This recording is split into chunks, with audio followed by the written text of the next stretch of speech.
Hello, everybody, and welcome to another episode of Film Seizure. I am Jeff Arbuckle. With me, as always, I have Jason Crash Oliver. Hey. How's it going, Meat? Getting them all mixed up. No, I know. I don't care. Because I'm going to call Chuck Meat here in a minute too. It's Chuck Nuke more. Yeah. And then you're going to call him Meat. Do it. I'm calling. Yeah. Everybody's Meat now. All right. So over here we have Chuck Meat Moore. How's it going, Nuke? What's up, Nuke? Duke. Who are you then? Asshole. Let's see. I'll be Skip. Oh, okay. Yeah, I'll be Jeff Skip Riggins. Man, you guys are loud. You guys are loud in my microphone. Woo! I gotta somehow turn you guys down. I don't know how all that the way down. I don't know how that works in your microphone. But anyway, either, but man, you're loud. Okay. We have welcome to our professional show. Not live, but unedited. Right. Well, yeah. I ain't got time to edit this shit. Anyway, speaking of the show, we're gonna follow the exploits of a group of people hoping to hit the big time in baseball, because this is baseball month. And you know what I realized, that when we recorded our episode for The Natural, MLB must have heard that and said, you know what, guys, we need to figure something out here. Yeah, even though we hadn't actually put it out yet, they must have heard it. No, we gave it to them. They came to us and said, guys, we need help. What's going on here? I was like, well, just listen to this. And they listened to it, and they came back and they said, you know what, we really need to do something and get back on the diamond. So yes, if you listened to last week's episode, The Natural, we recorded that. We recorded that before the lockout ended. We weren't quite sure if we were going to have baseball. And in the about week and a half in between us recording these two episodes, the lockout ended. Yay! Yeah, and baseball will start the day after. Yeah, baseball should be starting tomorrow. Is that right? No, the day after our last episode. Oh, it's not starting until May. Yeah. So right now, I'm betting that the Phillies are currently 4-0. Are they really going to miss the playoffs? No, it starts April 7th, and our episode for The Natural came out April 6th. So the day after The Natural. So yes. Okay, got it. Yeah, so that's why I said my prediction right now is that the Phillies are currently 4-0, about to lose a couple of games on the road, and then probably going to miss the playoffs.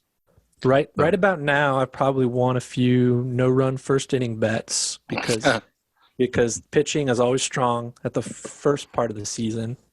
So that's probably doing well right now. Well, positive vibes to my bankroll. We don't just talk about movies here. We also give life tips and betting tips. Chuck runs a book, and he has guys if you don't pay. Just trust me. I do have guys. Yeah, I mean, Chuck learned because he himself has had 2 knee replacements, and it's not because he had a football injury. Yeah, it's very possible. Anyway, y'all off the rails already. Yeah, already. Yeah. But anyway, you clicked on this episode. You know this is Bull Durham, 1988. Very, very funny movie. One that I like quite a bit. Might actually be, of these 4 that we're doing, my favorite.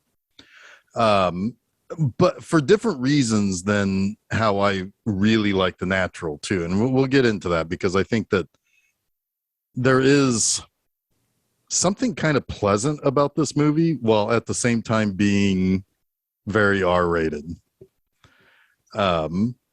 It's just something about like the kind of the small town, let's go to the ball game. There's something about that it's like, wow, that seems nice. That seems like a nice thing to do today. It does. There is something quaint about it. I would say, though, it's been a long time since I've seen the last movie that we're covering, but I don't think I'm going to like this better than Field of Dreams, and I didn't like it better than The Natural. But I do quite like it. I don't think it's anywhere near the greatest sports movie ever made that people seem to think it is.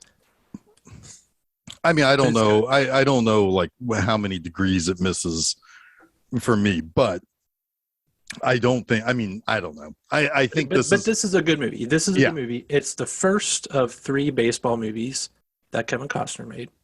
Yes, he made this. He made Field of Dreams not too long after the next year. Yeah, and then he made For Love of the Game. Is that early 2000s with Sam Raimi? Was early 2000s or late 90s? One of the other. Late 90s. Yeah, one or the other. I was hoping you were going to. I think that was kind of a gun for hire job for Sam Raimi. Also, it doesn't seem like his type of material. Yeah. What were you going to say, Chuck? I was hoping Jason was going to say Tin Cup was his third baseball movie. I like Tin Cup too. I thought that was, he likes the sports movies. He does, and so does Ron Shelton, who directed both this and Tin Cup. Well, Costner was legitimately a baseball player. I mean, he's a baseball guy. You know, he played baseball in high school. He was a good ball player. And he used to run was it MTV that used to do the celebrity baseball games? They did. Celebrity softball, I think. Yeah, and I think he was one of the player managers and kind of organized all that. And those were fun games. I can't imagine him being in a dugout with Pauly Shore, though. I got sick of watching Bill Bellamy play baseball, I'll tell you that one, or softball. Yeah, Ralph Bellamy's constantly breaking his hip every time he slid in the second. But you mentioned Ron Shelton. Obviously, he brings a level of credibility to this script and this story, but Oscar-nominated script. But so does Kevin Costner. I mean, he looks like a ball player in this. He swings like a ball player. He feels like a ball player. He's actually throwing guys out, you know? I mean, yeah. He looks like he's having a blast, too. Yep. This is one of those movies where you don't often see Kevin Costner in movies cracking wise too much. And he's cracking wise all over the place in this movie. Yeah, I mean, I know you guys are missing the days of The Postman, but well, you know, I was going to say, you know who'd really be missing baseball if it didn't come back this month? The Postman. The Postman. He'd be playing tic-tac-toe on a fucking window, guaranteed. Yes, he would. My 3 days without sports meme popped up in my feed the other day. Like, remember this? It's like, yes, I do. So So anyway, no, this is. I don't know. I mean, this is. I wondered about this last night because I didn't know exactly how we're going to necessarily talk about this movie, because there is a lot that goes on in this movie that is either under the surface, or it's, you know, it is not.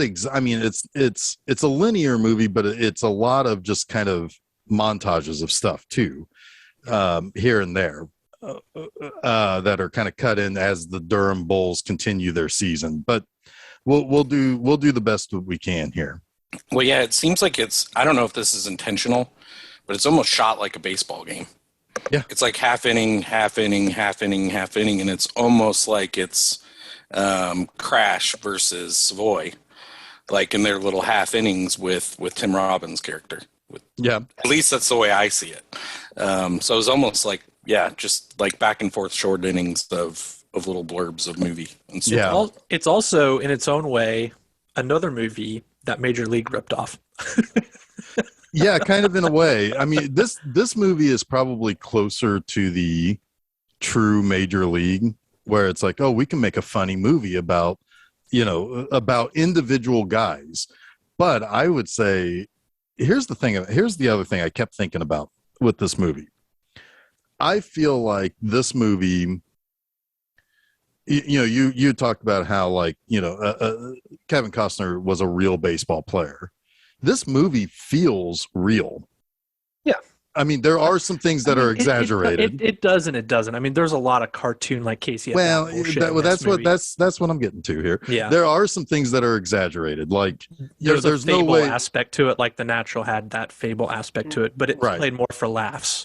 But and I think that what I'm really kind of getting to is that while yes, there are those exaggerated things, like there's no way that anybody would give Tim Robbins money if he constantly is knocking out the Durham Bull.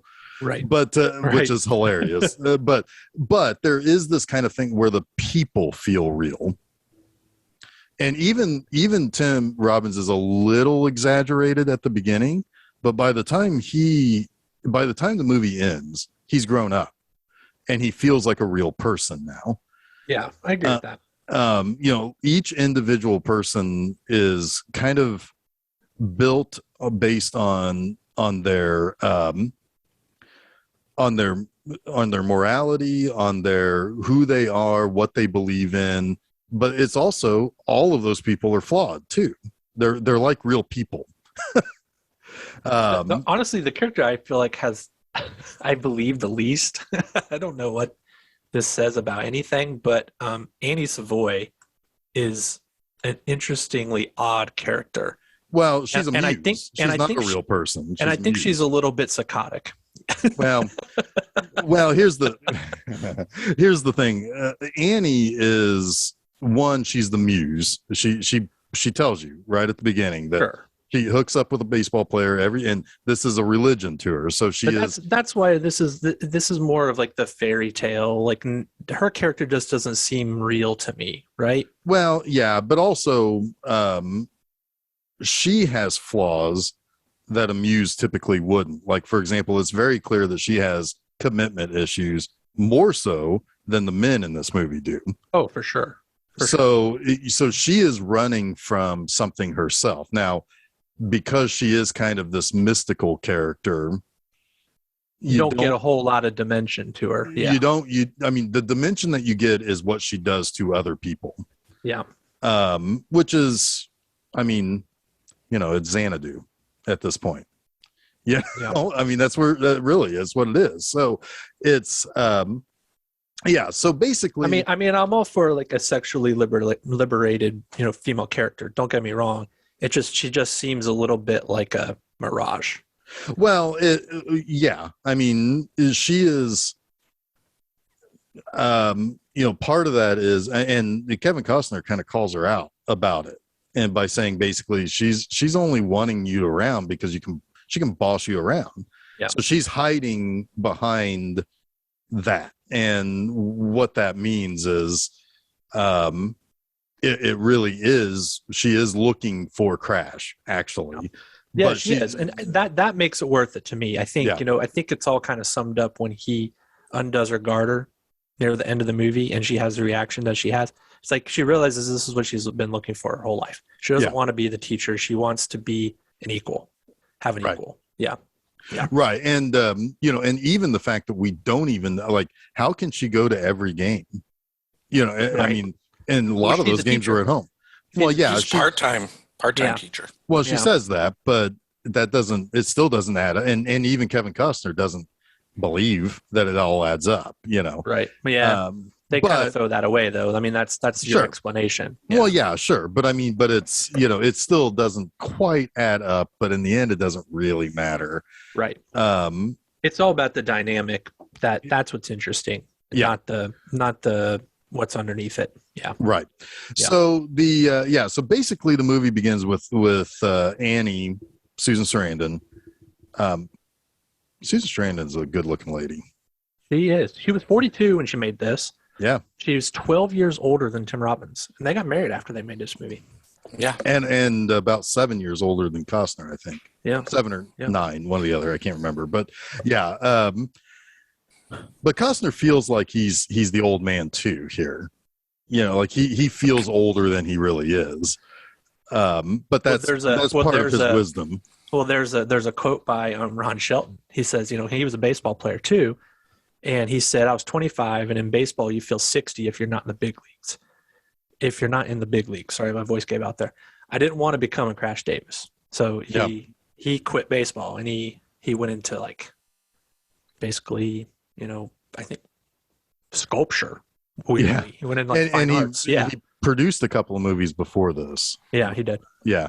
But anyway, so this movie begins with Annie talking about how, how she lives her life. Basically, she has tried all sorts of different religions. She's tried all sorts of different philosophies. She's very well read, probably so well read that she actually confuses some of what she quotes and what she, but anyway, but she says that there's one thing that she believes in, and the one church that she goes to, and that's the Church of Baseball.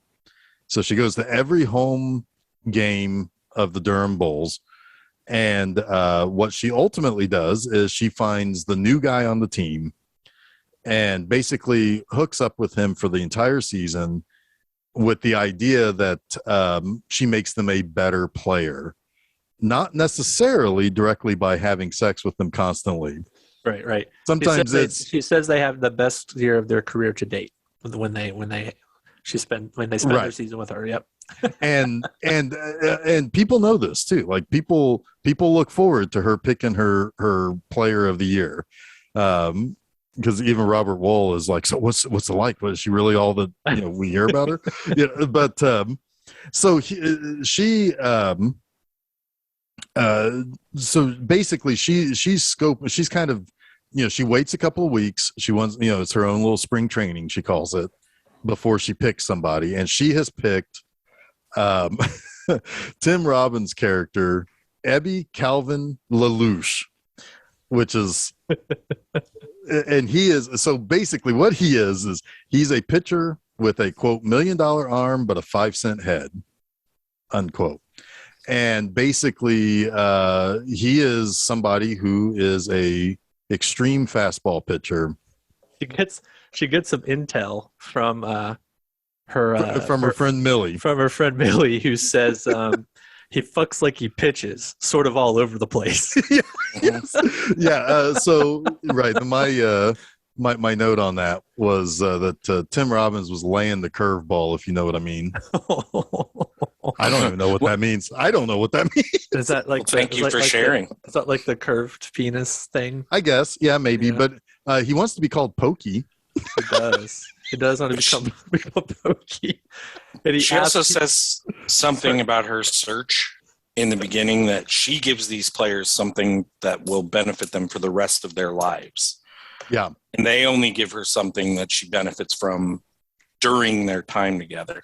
So she warns us what she's looking for, like, immediately.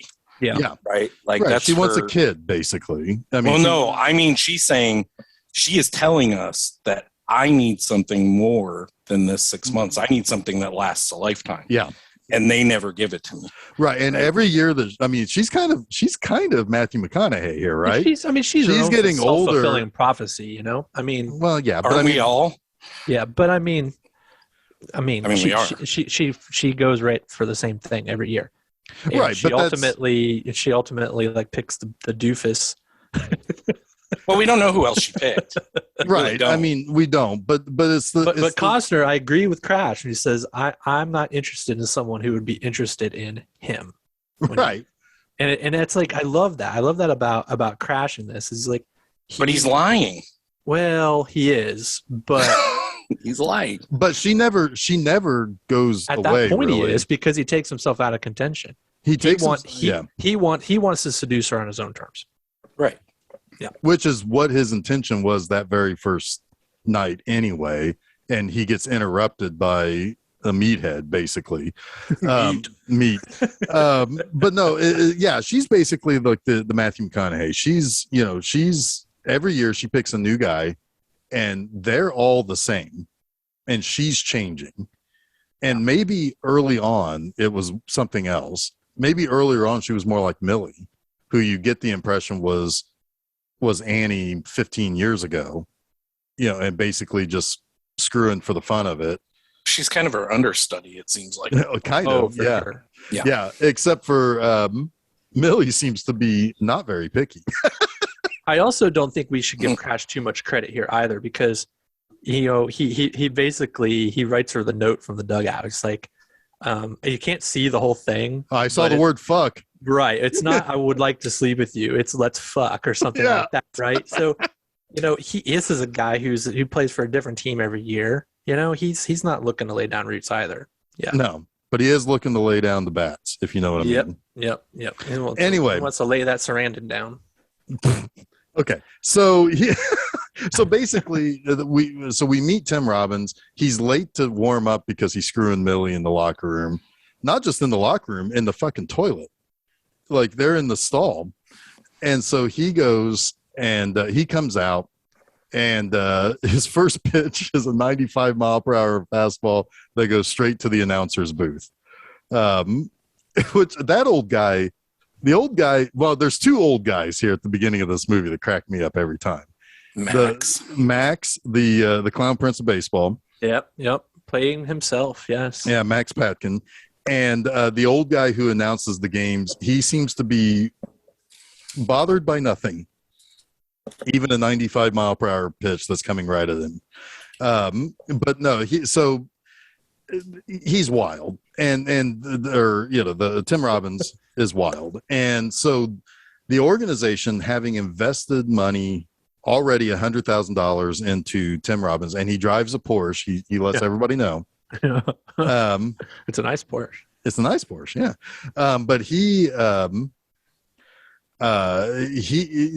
the organization decides they need to bring in a veteran.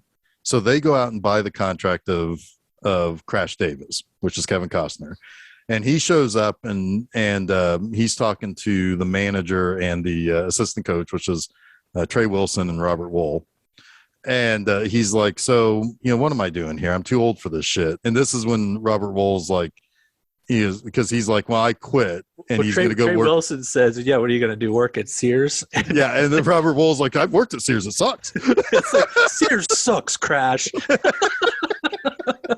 And this is kind of, I also like this because this is, I mean, at the time Durham was in A league.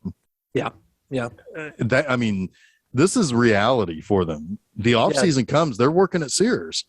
Yeah, Durham became AAA in '98. Yeah. Yep. And since then, like, won a bunch of championships in AAA too, I think. Yeah, I think part of the popularity of this movie also kind of put them on a weird trajectory. Yeah. Yes. Yeah. Also, the real Crash Davis on a weird trajectory. Because there was a guy named Crash Davis who played for Durham and weird and the Philadelphia A's. But anyway, so. By the way, the number 8 was retired by the Durham Bulls in 2008. Huh. That's nice. Yeah. I like that. But anyway, But yeah, what am I doing here? He just got punted down from AAA ball. Yeah. He's on the cusp of, he doesn't like to talk about it, but he's on the cusp of hitting the minor league record for home runs. He's 20 home runs away. Mm-hmm. He's he's been in the show, which you find out later, for 3 weeks. But he's never gonna be that guy, right? Right. He's razor shines for those who remember the Indianapolis Indians. So he's essentially given a choice. Is like, do this thing for us, be a mentor to Nuke, or work at Sears. And he says he's gonna quit. He walks about 10 feet out the door, turns back around, and says, fine, I'll do it. Yep. And so the game ends. Everybody goes to the bar, and Annie is talking to old Max, just picking his brain about all the towns he's been to, and Max does not look the same when he's not wearing his hat, like an idiot. He doesn't. He looks totally different. He looks like a old man. It looks like, and he talks like one too. He's like, he's not being funny necessarily. I mean, he's saying clever and charismatic things. He's not being a goofball. Oh yeah, it took me a minute to even realize it was the same guy. Yep. Yeah. Max Patkin performed at a Buffalo Bisons game in the 80s when I was a kid. It was pretty cool. I don't know if you guys ever saw him, but I don't think I ever did, but that's the tracks. Yeah, I don't think I mean, I'm sure he's been here to Indianapolis. I never saw them, but I used to see the King in his court all the time.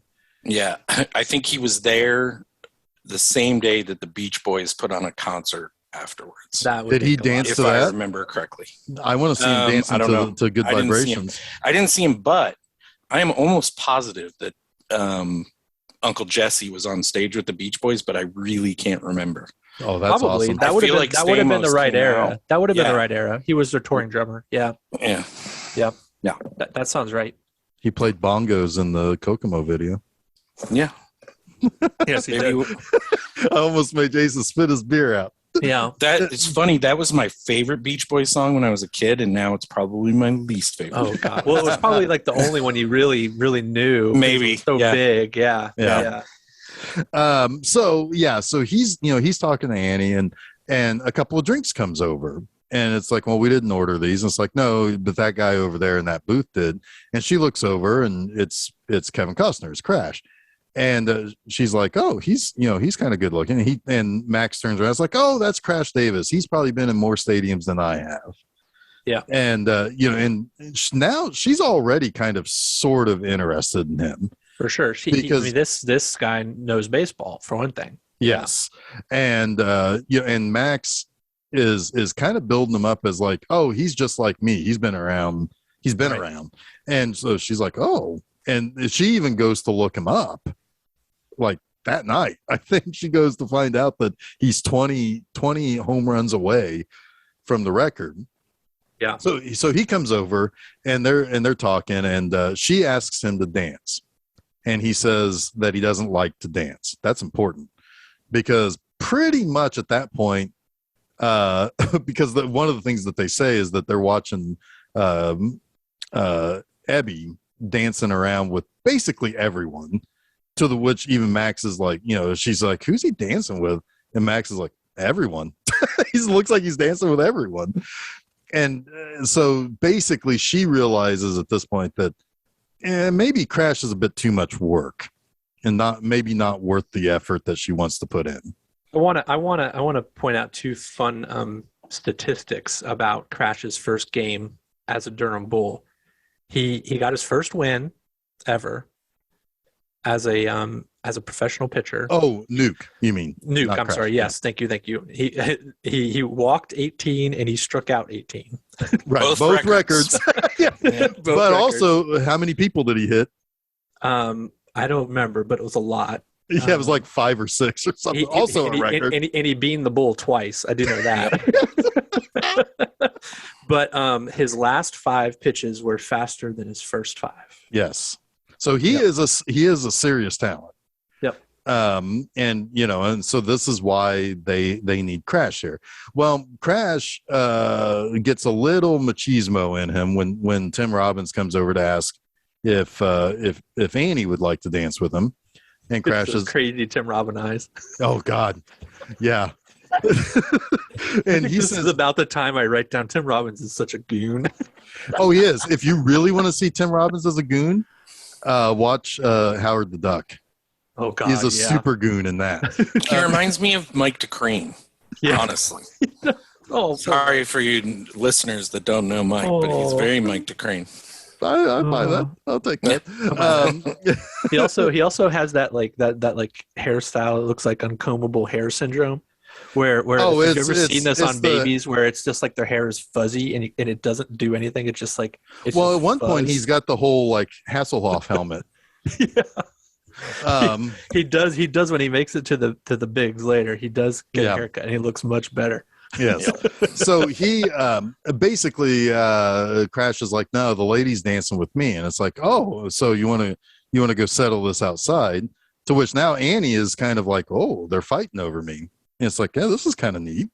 So they go out, and this is the first really good line of that Crash. Oh, by the way, the other thing that Max says about Crash is he's different. I actually saw him reading a book without pictures once. Yeah. But anyway, we see him reading a book without pictures later. Yes, we do. But anyway, he says he goes out and he's like, I'm not a fighter. What I want you to do is I want you to throw this baseball and hit me in the chest with it. Kill you, man. I'll kill you. I can't do that. I can't do that. I'll kill you. It's like, well, I know you're not going to hit me because you're already thinking about it. And he throws it, and it goes way off and in through the window of the back door of the bar.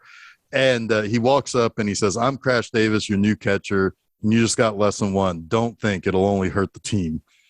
But he also says that from what I hear, you couldn't hit water if you fell out of a fucking boat. Yeah. Yeah. Well, Crash goes up to him, and no, sorry, Nuke goes up to him and is about to swing, and Crash just decks him good and knocks That's a him good down. punch. He's like, that's a good punch. That's when Kevin Costner tells him he's his catcher. Yep. And it's funny Yeah. when he walks after Crash says it'll only hurt the ball club. He walks away, and Tim Robbins looks at one of the other teammates. He's like, "That's my new catcher." I feel like this is how Tug McGraw and Tim McCarver, Steve Carlton, Tim McCarver met each other. Was this exact situation? So Carlton knocked him out. Yes. Yeah, and McCarver was like, "I'm your new booth guy." Or, I don't know. He's my new pitcher. I do have a question. This probably doesn't mean anything, but we have the name Savoy as an important name in the movie again, because the ball boy's name was Savoy. Oh yeah, Savoy, whatever his bat was, I can't remember. The Savoy Special. The Savoy Special, and then we have Savoy here. Spare Pat L. I'll be looking out for it and Field of Dreams. Next There is a story behind Annie's name, and I read it and I can't remember what it is. I'll see if I can find it. Cool. Anyway, so she says, all right, guys, let's go back to my place. And which one of us? Which one of us? And she's like, well, both of you. And and Costner just gets this smile on his face, and he just chuckles at Nuke, and he leaves with her. It's like, yeah, I'm in. Yep. It's like, come on, let's go. So they get back, and she's basically telling them what she does, and this is when Costner's like, nope, not having it. I'm out of here. It's like that kid over there, he's nothing. It's like and he gives the big speech that's in the trailers and all the clips that you ever see about what he believes in, and it tickles her nethers a little bit, because basically he is her perfect match, but she's not going to change what she does. Again, it's kind of that there is that kind of it's that same kind of tick that a lot of baseball players fall into with like superstition and stuff. She kind of has that too. Well, she tries to stop him. So at that point, I think she may have been willing to change things up that night. Right. But after that, it was once she said, I sing the body electric, that's like she signed the contract. Tim Robbins is her dude for the rest of the season. Which is because, yeah. So she has him go into the bedroom and he thinks, hey, it's time to get busy. So he starts tearing off his clothes, and she's like, no. You got to do this slower. As I want to see, you got to be more sensual, basically. Yeah. And he's like, okay. And then she asks him if he's ever been tied up. And so she ties him to the bed, and she starts reading him poetry. And at what point he looks at her and is like, so are we going to fuck or what? And she's like, no, well, I'm going to read you poetry. Well, I love the next morning. It looks like he's it looks like he's been got his socks knocked off. Yeah. Yeah. Oh, that's one big thing with her. You can't leave your socks on. You got to take that off. You got to take those off. Doc Gooden leaves his socks on? Right. But I know who does leave his socks on. Crash Davis does. Oh, he does? He does. And she doesn't say a damn thing to him. He never got to the major leagues. Fuck. Right. Yeah. The Annie character, it was a combination of the nickname Annies that baseball players gave their groupies and the name of a bar. Huh. Ron Shelton, he described her as the high priestess who could lead us into a man's world and shine a light on it. And she would be very sensual and sexual, and she'd live by her own rigorous moral code. It seemed like a character we hadn't seen before. So there you go. Gotcha. Also, can you in the imagine- world of a sports movie, yeah, I agree. You probably really haven't seen that type of a character No. before that Certainly not. could go toe to toe with the sport Mhm. with the guys playing the game on screen. Also, can you imagine Anthony Michael Hall was like the only studio note they gave Shelton? They really wanted him for Nuke, and Ron Shelton had to threaten to quit. Could you imagine that if he ended up marrying Susan Sarandon? Tim Robbins. No. No. Oh, Anthony Michael Hall. He did. Yeah. That could have happened. I doubt it. But No, I'm just trying to. I'm just picturing the goofus from Breakfast Club. But dude, no one but Tim Robbins. No, I can see no one but Tim Robbins. No, he's perfect. He's perfect. This is a perfect trio for Really this movie. It really is. So actually, everybody's perfect in this movie. Honestly. So basically, the next morning, Tim Robbins comes in. Sorry, I was looking that up. Did you talk about like probably the most famous fucking monologue of? Yes. I mentioned it, but I didn't have it entirely written down. Well, yeah, but I mean that thing happens. That's like one of those things that I love and I hate at the same time. It's just so scripted. Yeah, but it's still like awesome, you know? Right. Yeah. Well, it is, and it is scripted.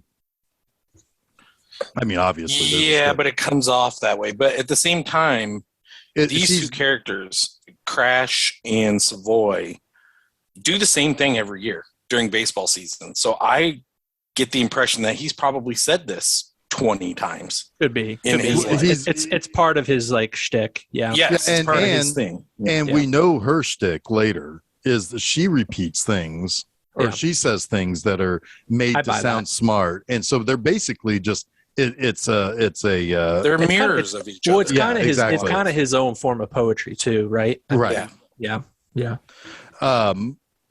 But so the next morning he comes sliding into Nuke is coming into the locker room, and he's just he looks like he's wrecked. He looks like he's hungover. He looks like he's utterly wiped out.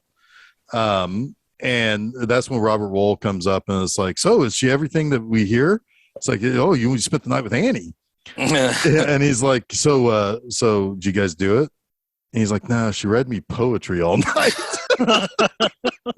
And to which Costner hears that and he's like, huh. And then he kind of denigrates Nuke again with the whole like, hey, you've got fungus on your shower shoes. Yeah. It's like when you get to the major leagues, you can do this, but for now, it just comes off as sloppy. Right. You're not going to get to the major leagues like this. So take care of yourself. And then when you get to the major leagues and you do this, you can just say that you're eccentric or they'll call you colorful. That's what he said. Yeah. Yeah. So he gets another nugget of which is kind of great about Crash and Nuke, because Crash is never pulling punches with Nuke as far as like his advice or what he thinks of him. And yet Nuke, while sometimes seemingly like he's kind of, he takes it immediately as being offended by the advice, but then he accepts it. Well, there's something to be said for battery mates in baseball. Like pitchers and catchers have to get along. And I know there's probably growing pains with every relationship, pitchers and catchers, maybe not. But this is like the implicit trust you have to have with your catcher if you're a pitcher. And it's like, and that's why it's like Nuke is smart enough to understand that aspect of baseball. Yeah. Even though he rails against it a little. Right. And I mean, there are some pitchers, like I mentioned, Steve Carlton specifically had Tim McCarver as his catcher. Yeah, and but Nuke rails against it for all the wrong reasons, because he thinks he knows better. He's not trusting the veteran, right? Well, no, but he does. That's what I was saying when you came back, was that he seems offended at first when he receives a nugget of advice, but he ultimately accepts it.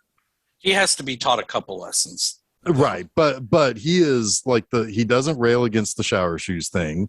Later on, when he tells that's him, just gross. But but that's one of those things he kind of takes as offense at first, but he doesn't buck against it. He takes offense at first to to Crash telling him, it's like, dude, you just can't think. If you think, you're going to screw it up. And basically he then takes that back to Annie later, saying that it's like, Crash says I can't think that much on the map, and she's like, Crash is smart. Crash is smart, and you should never wave him off or shake him off, which gets in trouble, which is some more funny lines from Crash. Yeah. Basically, yeah. And it's like, and he goes on a winning streak, which also comes back to bite Annie in the ass again. Oh no, there's no ass biting during that time. Oh, that's true. That is true. That is true. Sorry, no ass biting. Yeah. Can we talk a little bit about Nuke's wind up?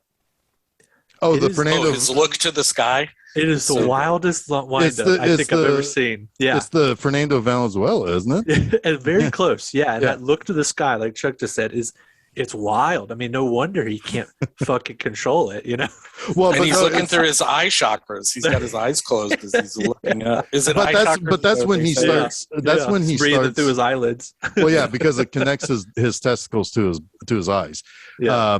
No, but that's when he goes on the winning streak. Is when he starts breathing through his eyelids like Fernando Valenzuela. Yeah. It's pretty hilarious.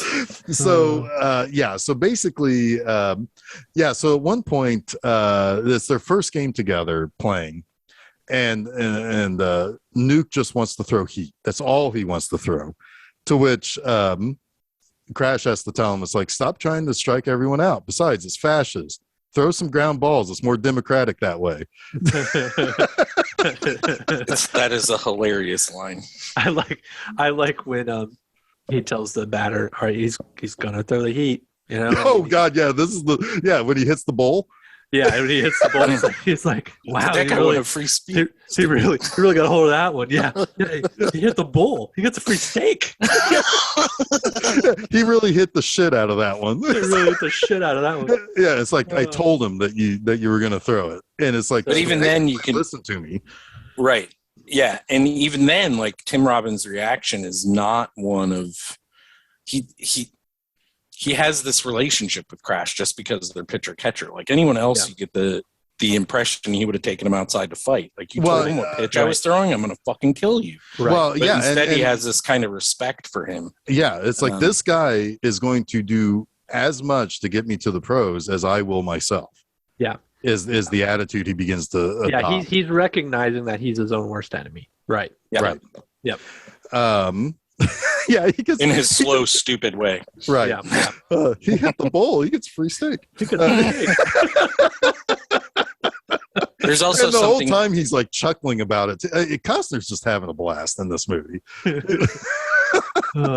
There's something that happens before that where Savoy and Crash are at the batting cage, and she has her terrible swing and all that. Yeah, because his first at bat for the team, he strikes out, and she sends a note. He gets a little cocky towards the pitcher too. Yeah. He's showing some, now we find out later that is his last bit of advice that he gives to Nuke, but he's like, yeah, throw that weak shit in here. And he gets struck out by it. But and then Annie's like, yeah, you're pulling your hips. And I know you guys didn't like her swing, but I wasn't looking at that part. Wait, I didn't say anything about her swing. Don't say you guys. It's just okay. Well, Chuck and I were looking at the same thing. I thought she'd have a better form. But she has a great form, Jason. She does. She has good hips. She has good hips. That's what great she says. But I love it that he goes on another little tirade, and then she's like, "Oh, Crash, you do make speeches." Yep, so funny. Like they're playing defense against each other for about 75% of this movie. Yes. Yeah. And nobody is actually playing offense. It's funny though, because the interactions between her and Crash, and then Crash and Nuke, are the best parts of this movie. Oh, absolutely. I don't love the scenes with her and Nuke. There is one really funny line. They're necessary, but they're just kind of not as interesting. there are two scenes that I like between them. One is And a they're funny the ones that line, are really fucking. right?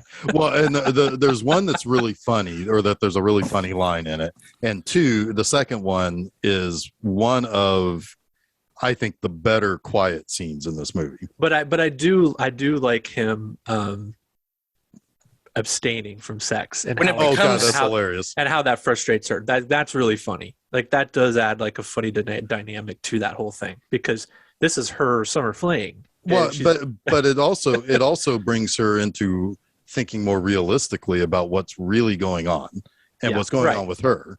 right. Yeah, It so- allows, so her, we allows have- her time to reflect. Yeah. Right. We're not exactly there yet, but she's never had any element like Crash in the mix, Right. Yeah. who has given Nuke almost better advice than her magic has done for him. Except for one thing, he does really well with the garter. Yeah. Yeah, he does do well with the garter, but he starts to trust Crash's Exactly. impact on him over hers. Well, because Crash tells him, it's like, you don't fuck on a win streak. Right. You don't- But he believes it immediately. Right. It's And not the that's garter. It's that he believes it's the garter. It's Yeah, not exactly. that's not that he's not having sex. It's that he believes it's because he's not having sex. Right. Right. Yeah. Again, it's it's that mental element of what baseball players go through. Yeah. Why do baseball players come into the, like, why does Bryce Harper always do the triangle with the, it's that same shit. And we find out later that other players that we hadn't really met before have the same thing, where there's a guy putting the voodoo spell on his bat, and Chicken the other bone guys, toss. and the other guy's like, just tap mine once, just tap mine once. Fuck you, Joe Boo. Well, even Crash. Fuck you, Joe after- Boo. I do it for real. Oh wait, It wrong is movie. totally major Wrong movie. league shit. Yeah. Yeah. Even Crash, after he strikes out the first time, the next game he goes and taps the chicken bones when he's And he walking cranks by the one. guy. Yeah, and he Yeah, cranks he one hits out a of home the run. Yeah, and he, it's this movie is really good when the trio of actors are interacting. Yep. The movie excels at the side characters doing things that you actually honestly give a shit about, and they're not just like the whole thing with the guy with the chicken bone cross. I cared about that scene, even though these people aren't really part of this movie. Did you notice the scene where they have the mound meeting, right? Oh, and God, they're that's not talking my about this. favorite line. It's one of my It's- favorite scenes It's in the movie. oh my God, it's great. I have that line too. But well, did you notice that when what's his face comes out there to the mound? Robert Wall. When he comes out to the mound, he's like, "So what's going on here?" And like putting on the show of like, "Let's get back to work." And Kevin Costner tells him what's going on. Well, he definitely flubs the line. Yes, he does, but it's perfect. But he catches it and he asks him, "What is Yep. it? Chicken or rooster?" Or- yeah, yeah. it's so perfect. It Right. makes it feel really really genuine. Yeah. Yeah. Yeah, I've got that line. I We'll get there. love Yeah. that they kept that take. Yeah. Yeah. So basically, one of the things that ends up happening throughout the season is that the Durham Bulls are a particularly young team. You get the impression, because the manager is starting to fret that he can't control the team very well. So the manager, all right, I got to just talk about something really quick. Trey Wilson was the Yeah. second Trey Wilson movie we've done. Raising Arizona being the Mhm. other. He's Nathan Arizona. Trey Wilson was 41 years old when he made this movie. He looks Holy 60. shit. I look younger than He's him. younger. He's younger than Susan Sarandon in this movie. Unbelievable. It's unbelievable. It's like what is it with some of these people in movies that look like they're 60 always? Well, it's Right? the 70s and 80s had It's like the Wilford Brimley, Harry Dean Stanton syndrome. Yeah. yeah. But he died a year later. He passed away of like a suddenly, I forget what, a brain Oh, that's aneurysm sad. or something. Yeah. Yeah, he asks Crash, or he's lamenting to Crash that he can't really get the guy's head straight on the team, and he tells him, "Well, you just got to scare him, basically." So what he does could have killed people, because That's in the hilarious. shower he throws all the bats in. One guy gets his damn foot run over by the bats. That guy's in pain. but they're all like dancing around. They could have fallen and broken their necks. But anyway, he starts yelling at them, and he calls everybody lollygaggers. Yep. Yeah. Oh God, it's like you're lollygagging when you go out to the mountain. You're lollygagging when you're catching fly balls. You're lollygagging when you get the ground balls. You know what that is? And Robert Wool's like, you're lollygaggers.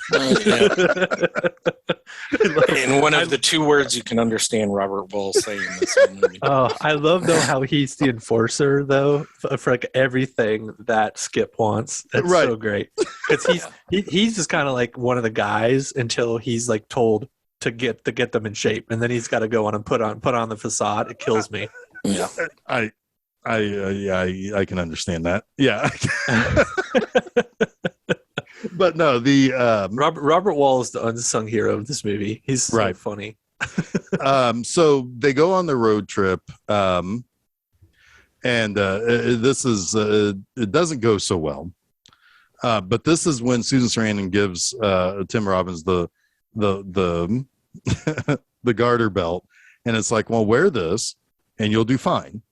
He's like, I'm not gonna wear this. It's like, what is this? And she's like, just do it for me. And he doesn't. He thinks about it constantly.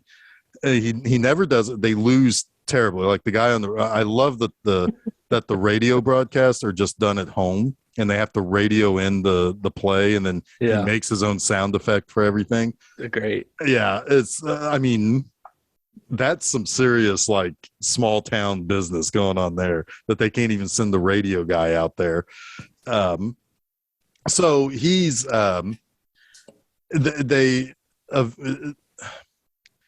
is it here when it's later when they end up making giving themselves a rain day, right? Yeah, they have a little bit of a. This is just a scene of like a few games where they win and they're on their winning streak and okay, blah blah blah blah blah, and then Nuke has the dream that he's naked. I think somewhere in here, and all he's wearing is his jock strap and the garter belt. Yeah. Well, but then there's a little bit of a human moment there because like he wakes up and like Crash is like, dude, you're okay. You're having a bad dream. And it's like, I was naked. He's like, oh yeah, I've had that dream many times. And it's like they kind of connect a little bit more. And this is that's when they're on the windshield, and he's like, yeah, it's like it's like I've not been having sex, and he's like, well, no, you can't fuck on the winning streak. You don't change anything that you're doing right now. And that's when he starts wearing the garter. And it's like, the whole thing is like, I kind of like this. It kind of feels sexy. I kind of feel sexy. That's awesome. Something we haven't really talked about, how Costner and they show that inner monologue of the players all the time. And it's so well done in this movie. Like when Costner's at bat, he's talking to himself in his mind. When Nuke is pitching, he's talking to himself. There's a lot of great stuff in there that you kind of could like miss, really, because it goes by so fast. Well, and again, that's what makes this feel real. Like it all feels like stuff. Like we've all talked to ourselves when we stood in the batter's box playing just out at the playground, And none of it is like poignant, scripted shit. It's all like very like base level, like motivational and self-doubting, right? Right. It's exactly like what you're kind of going through mentally in that moment, right? Yeah, it rings so true. Absolutely. Yeah. Yep. Well, when they get it's during the win streak road trip where they pull up to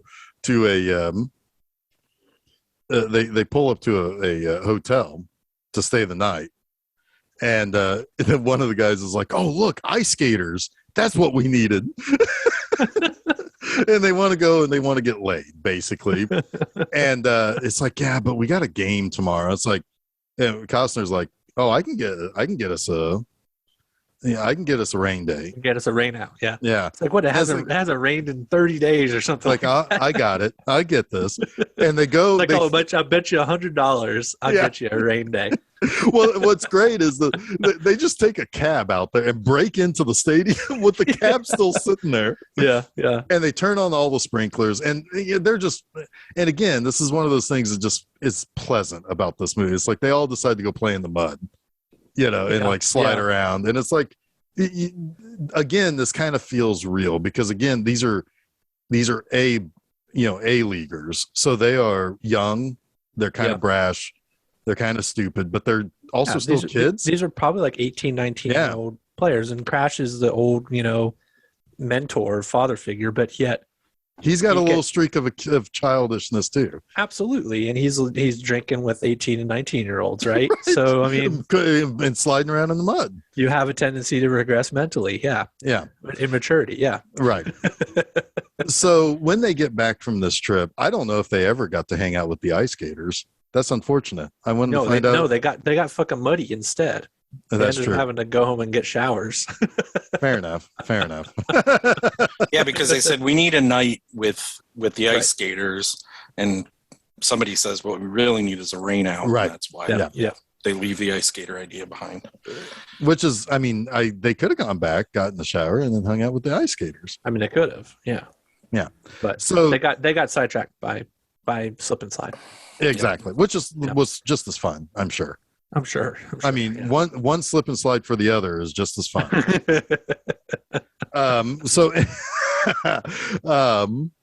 It was also during that trip. It's around this time also where Nuke is about to get his first shutout, and he's starting to not listen anymore to Crash. So great. Yeah, and so he the two great lines come up here. He tells him it's like, he's gonna throw the deuce. And when you speak of me, speak well. I'd like before that when he said, "So can you believe this guy?" He's like, "I've got him pitching a shutout, and he's gonna wave me off." Well, and then when he cranks the home run out of there, that's when he goes up and he's like, something that travels that fast ought to have a damn stewardess on it. and I love that Nuke at this point is like, "You told him I was going to throw the deuce, didn't you?" He's like, "I sure did." I sure did. And this is, I think, during this scene though, is when you get like the full affirmation that he's listening to Crash now, because he calls himself meat. Yes. Yeah. Somewhere in there, he calls himself meat. It's like, okay, this is like he's fully transformed now. Well, he's also like, there's still some self-doubt, right? Yeah. Yeah. He's got some issues of self-confidence still, but he knows if he listens to Crash, he'll come out of it okay. But at the other end of things, there's something nagging at him. His ego is nagging at him to make his own decisions. He's struggling still. Yeah. Right. The other thing that Crash tells him also the same after his nightmare about pitching naked, and he tells him, you don't fuck on a win streak. He tells the other thing that Nuke is getting bothered by is like, man, I don't know how to handle the press. It's just Crash just gives him the most like cliches. Stereotypical cliche. He calls them the cliches. Yeah. He says, "Let me give you the cliches." Yeah. It's Write this down. Keep writing. It's like you got to play them one day at a time. You got, it's like I hope here to help my teammates and contribute. Yeah. and good Lord willing, I'll do well or something. Which comes back later, which is great. It's perfect. But so then he gets home and Annie wants to sex him up basically, and Well, she does and she doesn't. Like at that point, she even says, as it has her narrator voice, I knew a player was coming, but it was the wrong one, and she didn't want to answer the door, and she only answers the door because Nuke says he can hear her crazy Mexican singer. No, that's at the end. Her crazy Spanish. That's later. That's at the very end because he's with his father. Oh, you're right. That's no. This is after the road trip. This is when she puts her leg on the table. Right. Yeah. She wants to teach him how to use his hands correctly to undo her garter belt. Right. But what's great is before she does that, he's talking about how like Crash was telling him some stuff.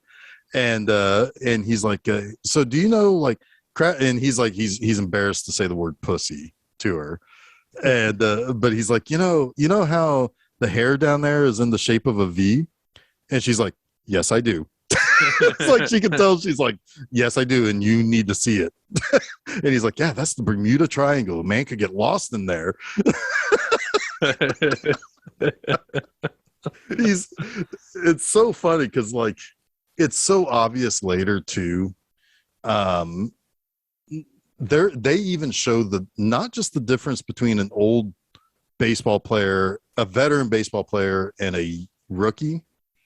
No, they also show the difference between how kids fuck and how adults fuck.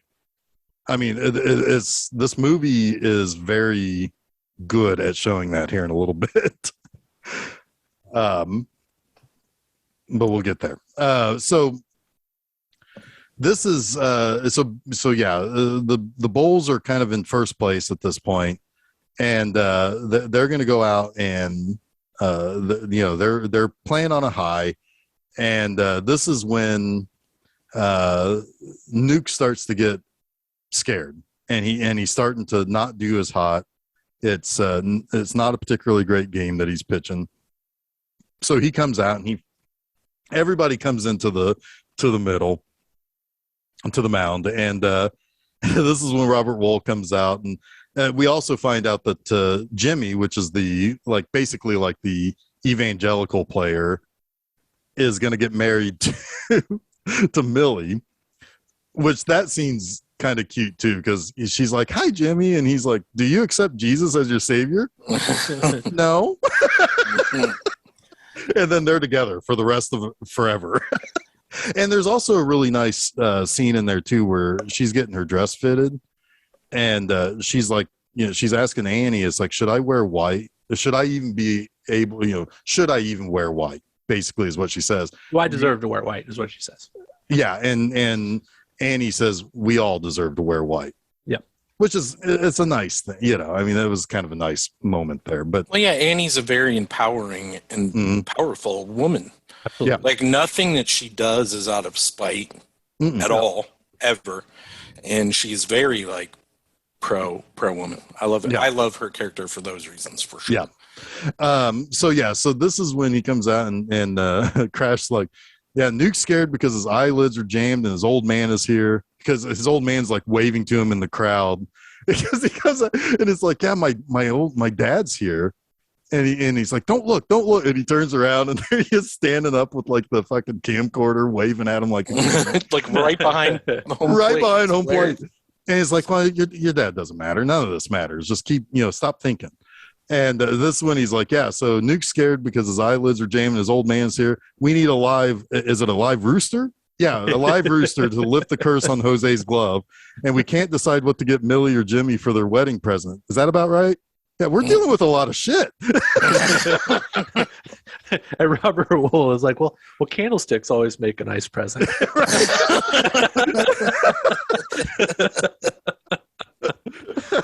Always solving problems that road. So yeah, that night,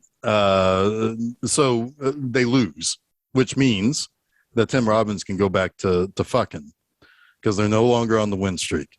Yep. And Nuke comes to Annie's house with his dad and still wants to get laid. Yep. Yeah. It's like, we got time for a quickie. Yeah. He's all about the quickie. Yeah. And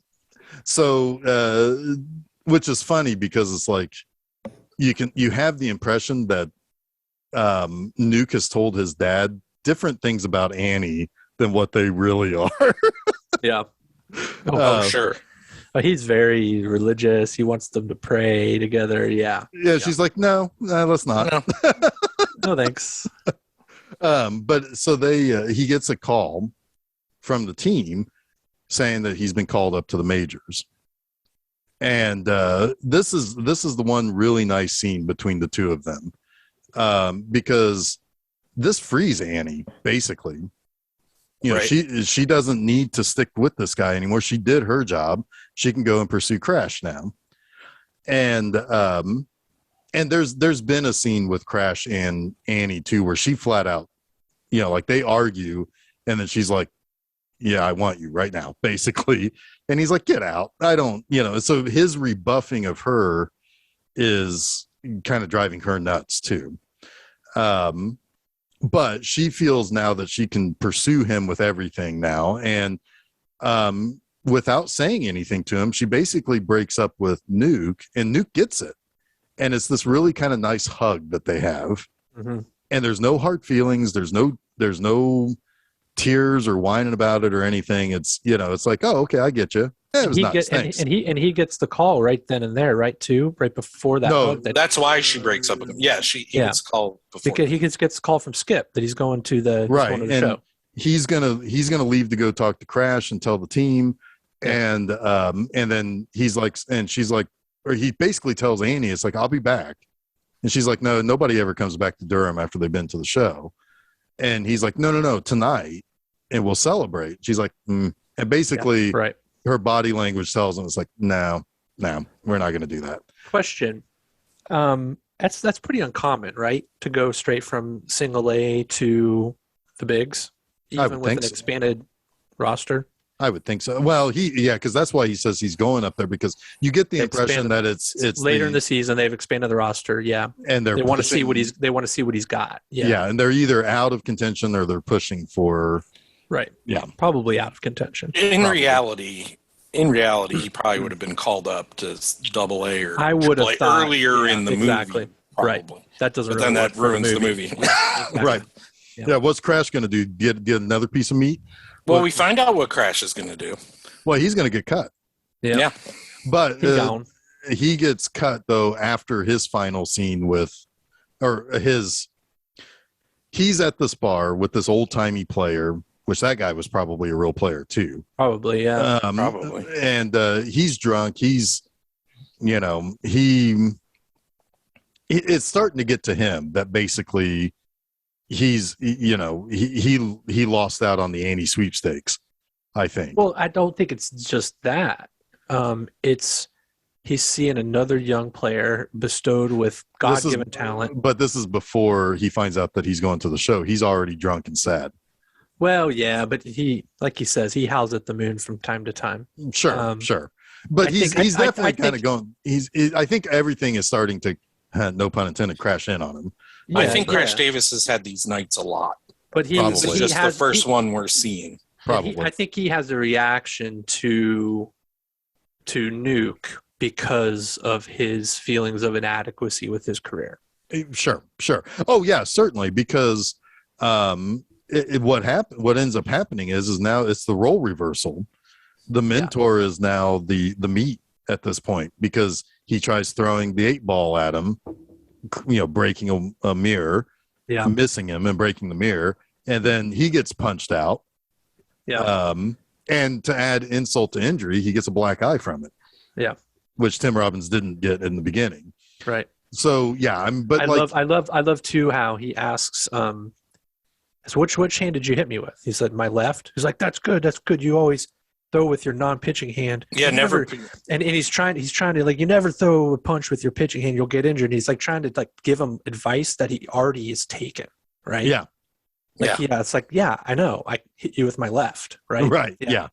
But then that's still even, like, hey man, help me up, basically. Right. And so they go their separate ways until the next morning, in which he's getting everything packed up into his Porsche, and Robert Wool's telling the back kids, like, we got a guy going to the show. Going to the show, and they're carrying his luggage. They're carrying his luggage because that's what Kevin Costner said. Gosh said that you never carry your luggage in the show. Yep. Somebody else is always doing that. You always take batting practice with white balls. Yeah, you're right. Yeah, that was like the thing they really oohed and awed at was batting practice with white balls. Yeah.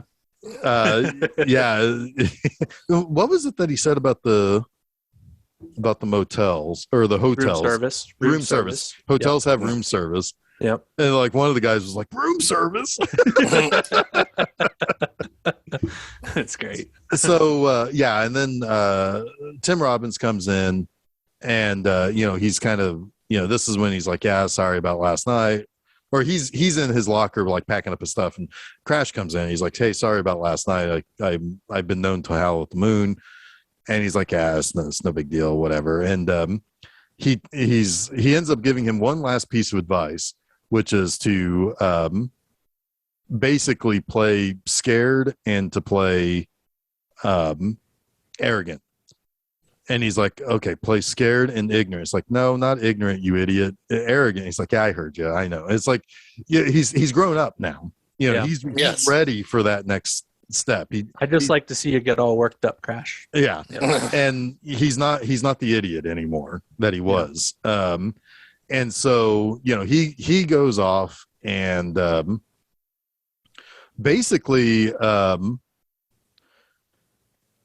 he gets called into the office before when the rest of the team basically shows up, and we saw earlier they're celebrating. It's kind of sad. They're celebrating the wedding of in the locker room. It's after the game, where the guy and Millie, the Christian player and Millie get married. Yeah, right. The cake topper is of a guy plowing a woman from behind. Yeah.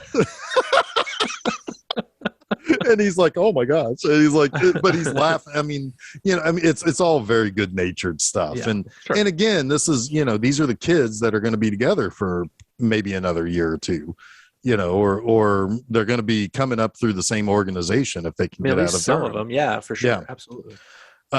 So then, so we saw earlier the manager having to cut somebody. And we know what's coming because he's like, "Hey, Crash, can you close the door?" And this is the hardest job a manager has, and all of that. And Crash gets it. He's like, "Yeah, I'm being cut." So he's walking around town. He decides to stop by Annie's place, and he was only one home run away from the record, basically, too. Yep.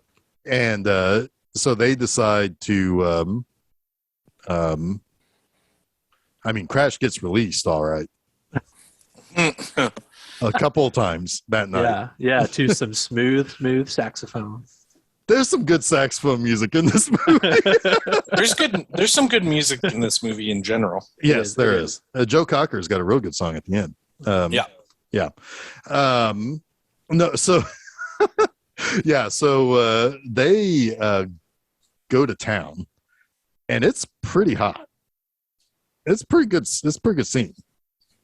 Like, this is the difference between the quick and sloppy kid at the start of the movie and two like actual adults just immaturity.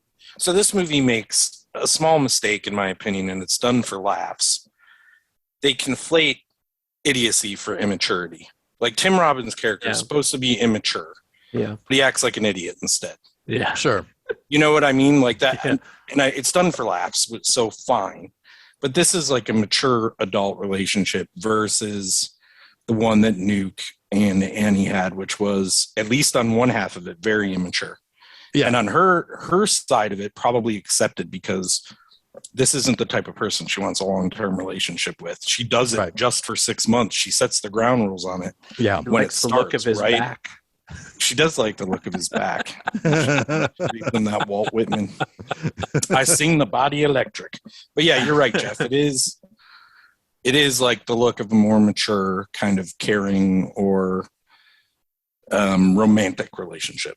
Right. But there is some playfulness too, like when they're in the bathtub and like the bathwater gets everywhere and they don't really give a shit, or like when they get on the table and they're fucking in the milk, basically. They don't. Well, mature and romantic doesn't mean no playfulness. Come on. Exactly. But that's what makes it that much. It plays to a lot of realism. It's carefree. It's carefree and real. Yeah. And it's just, it's appealing. I mean, it just is. I mean, it's a good scene where it's like, man, I'm into this, because these two have been heading towards this for the last hour and a half, and we're finally, they've been on a crash course. Exactly. Yeah. I didn't want to say it. I had to. Yeah, I know. That's good. That's good that you said it, not me. But anyway, the next morning though, Crash leaves, because this is kind of what he's used to. He's out, and it's like, hey, thanks for the multiple goings at it. I'll see you later. And so he heads off, and he ends up in another A-ball town in the Carolina League. Hits his home run, to which Annie says she could kind of feel, even though nobody told her, that he did it. And after he breaks the record, it was 247th home run. He quit, like right out. It's like basically he was there for that one game, and he quit. And he and you can kind of see, like, it's kind of neat. This is the first time you actually see it raining, and like the reality of baseball, that it can be a long, sucky day if it's raining and you're expecting a baseball game to play. Right. And she's it's almost like she's bringing the rain, because she doesn't have, her purpose is now lifted. It's, and she's had this changing, she's had a change to what she does and what she is. They both retired that day. Pretty both much. Of them. But like the rain is, I mean, she's kind of, we're seeing her being rained on. Right. And what she loves, which is baseball, can't happen that day. And the way she looks is sad. She's all of it is kind of shot from a distance, where she's just kind of walking alone. She's sitting alone. She doesn't have Millie anymore. It's like she's she's in the wives section of the stadium. So it's, and again, it's kind of, she walks home and you kind of get a little bit of get a nice little smile when you see that Kevin Costner's waiting for her on the porch. And she's kind of blathering on, like, now she's kind of caught immature a little bit and overexcited to see him. And he's like, I don't really care. You can, I want to hear all of your stories. I want to hear everything. But right now, I just want to be here. Basically, I just want it to be quiet. And well, he doesn't want to talk about baseball. Right. Yeah. He's done. Yeah. And he wants to hear all of her stories, but that's for not later. right now. Yeah. And they dance. She doesn't like to do. But she didn't like to do before now. Well, they danced the night that they had the bone-ins. But yeah, he's changed and she's changed, and everything is happily ever after. I really like this movie a lot. It's pretty good. One interesting zoom in on the Thurman Munson shrine. Yeah, the baseball shrine. There's a little bit of Thurman Munson love there. If Ron Shelton was a particular fan of Munson or what, but I like that because my dad, big Thurman Munson fan. Well, Thurman Munson and like Munson and Clemente are kind of the really sad stories of baseball. Yeah. Yep. One interesting thing, in 1988, the LA Times polled 100 critics, and Bull Durham finished second of best movie in 1988 to The Thin Blue Line. The Thin Blue Line, yeah, the Errol Morris documentary. Yeah.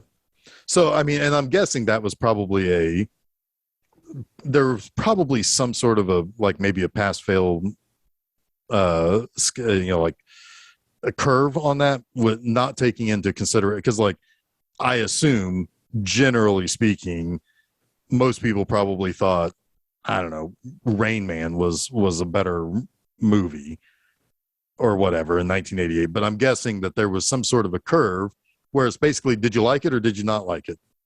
More people said they liked Bull Durham than any other narrative movie of that year, which is, I mean, fair. I mean, it's a likable movie. With the, I know, I think it was, I think Gene Siskel was the one who really, really liked it. Like, I think it was in his top 10.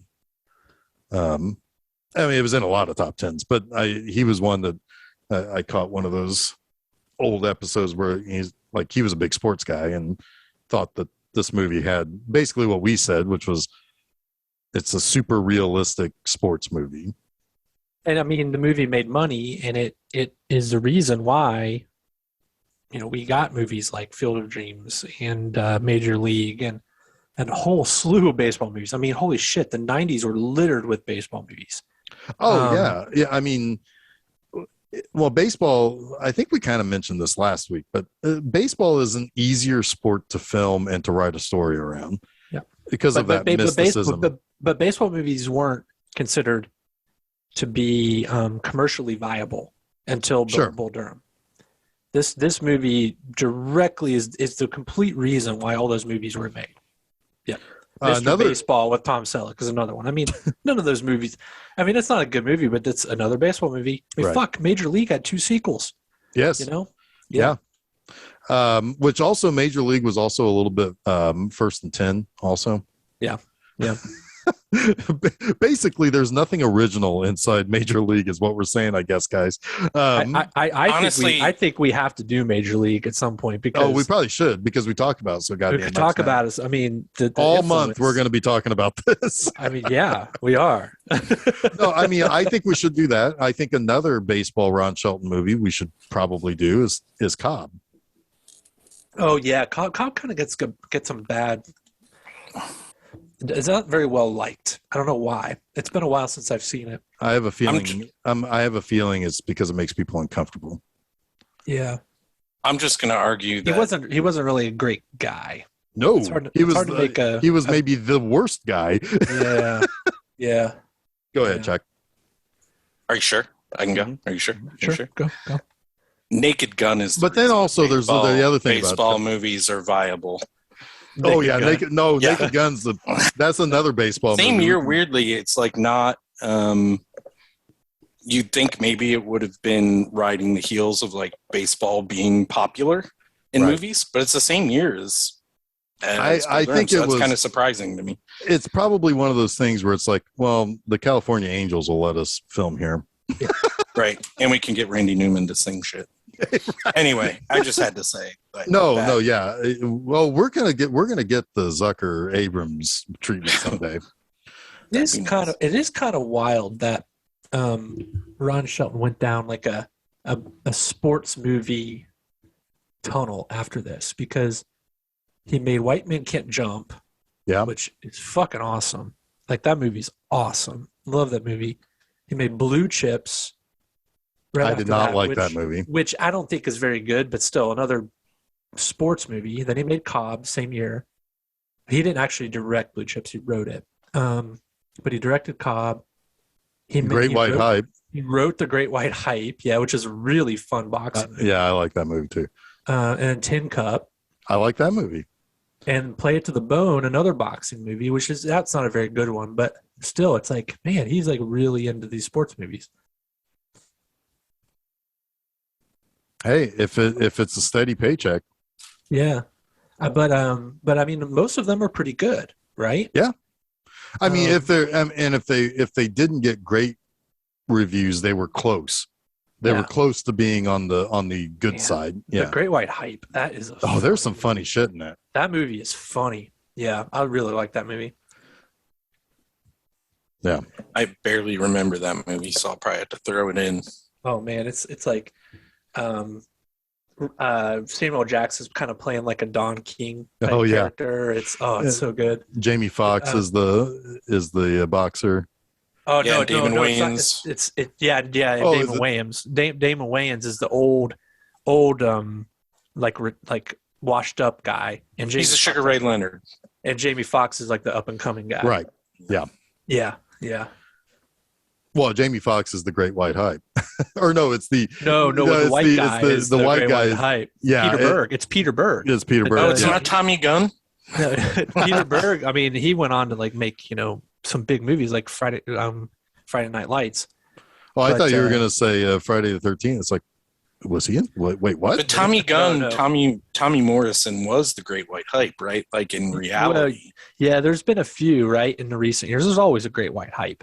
I guess, yeah. Like, I just remember him like Tommy Morrison definitely was. Kelly Pavlik was a Great White Hype for a while. Yeah, it's like, seems like there's always, every generation has one. Yeah. Yeah. It's kind of racist. Probably, yeah.